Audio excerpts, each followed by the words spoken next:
วันที่24เมษายน2025ผ่านผลสารวิไลเม่งรองประธานคณะบริหารงานศูนย์กลางสหพันธ์กรรมบาลลาวได้แถลงข่าวต่อสื่อมวลชนว่าเนื่องในโอกาสวันกรรมกรสากลวันที่1พฤษภาคมที่จะได้หมุนเวียนมาบรรจบครบรอบในแต่ละปี โดยเฉพาะในปี2025นี้ศูนย์กลางสหพันธ์กรรมบาลลาวก็คือสหพันธ์กรรมบาลแต่ละคันจะได้จัดตั้งการเฉลิมฉลองเพื่อระลึกถึงมูลเสื่อประวัติความเป็นมาการกำเนิดและเติบใหญ่ขยายตัวความสามัคคีของชาวกรรมกรภาคพื้นและสากลเพื่อแนใส่ปกป้องสิทธิและผลประโยชน์อันชอบธรรมของกรรมกรและผู้ออกแรงงานเนื่องในโอกาสวันกรรมกรสากลวันที่1พฤษภาคมที่ได้หมุนเวียนมาครบรอบ139 ปีข้าพเจ้าต่างหน้าให้แก่คณะประธานคณะบริหารงานศูนย์กลางสหพันธ์กรรมบาลลาวแต่ละครั้งจะได้พร้อมกันหวนคืนมูลเสื่อและประวัติความเป็นมาของกรรมกรสากลและขบวนการต่อสู้ของชนชั้นกรรมกรและชาวแรงงานลาวดังที่พวกเฮาฮู้นำกันแล้วในวันที่1พฤษภาคมเป็นวันกรรมกรสากลซึ่งเป็นมื้อที่มีความหมายสำคัญของชนชั้นกรรมกรและชาวแรงงานเป็นวันที่กรรมกรในทั่วโลกได้ลุกฮือขึ้นในท่ามกลางสภาพแวดล้อมฉะนั้นในปีนี้แม่นพวกเฮาก็เป็นอีกปีหนึ่งจะได้พร้อมกันหวนขึ้นถึงมูลเสื่อการต่อสู้ของชนชั้นกรรมกรและชาวแรงงานฉะนั้นเพื่อเป็นการระลึกถึงวันสำคัญดังกล่าวศูนย์กลางสหพันธ์กรรมบาลลาวได้จัดให้มีกิจกรรมในการระลึกถึงวันสำคัญอันที่หนึ่งเนี่ยมันจะตั้งการปะทะกถามูลเสื่อกรรมกรสากลครบรอบ139 ปีเพื่อเป็นการโฆษณาศึกษาพรมให้แก่สมาชิกกรรมบาลกรรมกรและชาวแรงงาน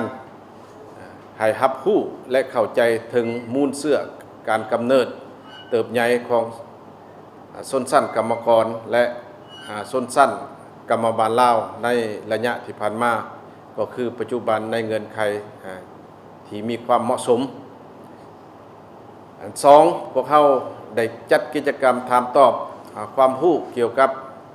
วันกรรมกรผ่านสื่อและเฮ็ดรูปแบบเชิงน้าด้วยบรรยากาศที่เบิกบานมวลซื่น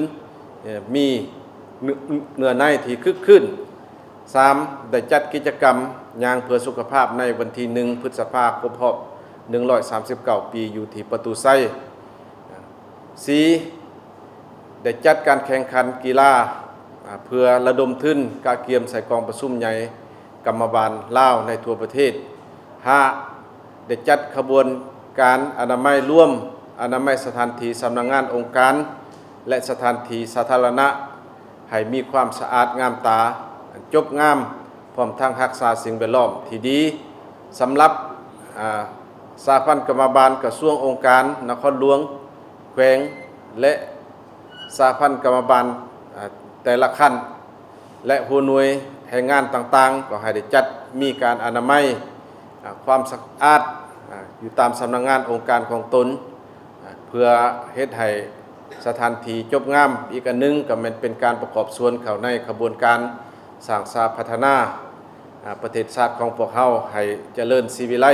6นั่นเป็นพวกเฮาได้ลงโฆษณาเคลื่อนไหวอยู่ตาม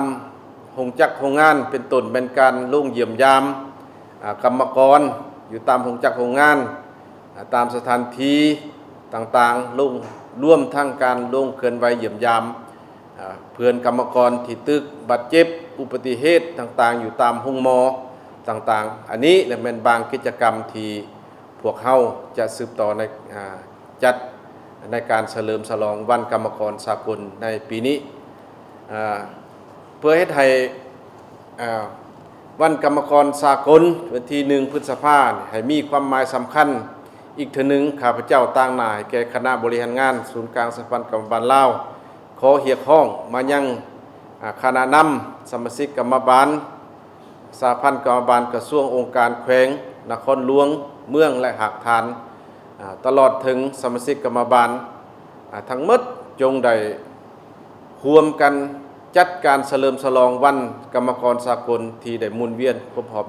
139 ปีด้วยบรรยากาศที่ฟดฟื้นมวลซืนอีกเทื่อนึงก็ขอเรียกร้องมายังผู้ใช้แรงงานอยู่ในลาวของพวกเฮาจงได้เอาใจใส่